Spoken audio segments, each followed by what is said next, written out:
Гэхдээ эн чинь алдчихсны дараа монголчууд бид нэг юм ерөөсөө ойлгохгүй. Дэлхий дээр алдчихсны хоёрхан том орд байгаа. Нэг нь хамгийн том нь Монголд байгаа. Нөгөөх нь Индонезид байгаа. Энд чинь алдчихсны орд байхгүй юу? Ийм том дэлхийд байдаг хосгүй хоёр том ордын нэгийг алдаад луурдуулж байгаа мөртлөө би ерөөс ойлгохгүй. Дэндүү хүлцэнгүй шүү дээ. Таны хувьд одоо энэ хийж байгаа хэлцээр бол үр дүнгүй байна гэж боддог. Одоо ер нь Ямар үр дүн харагдаж байна? Ямар ч үр дүн харагдахгүй шүү дээ. Ингээд эн чинь одоо айгүй бол нөгөө нөөц ачсны төлбөр 2.5 болгоод тэгээд байгуулчихар нөгөө 5-аас одоо нөгөө 7 дорын юм чинь болчихно шүү дээ. Болохгүй. Та нар ч гэсэн бүгд монголчууд бүгдээрээ энэнийхээ төлөв тэмцэх хэрэгтэй байхгүй юу?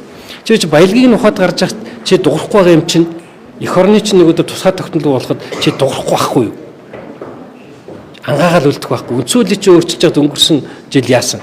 Ангаагаал үлдсэн. Баялагийг чи ухаад аваа явж хад ангаагаал үлдэж байна. Эх орны чинь зарчхад ангаагаал сууж байгаа байхгүй юу? Ийм байх юм бол маш олон сонсголыг зохион байгуулж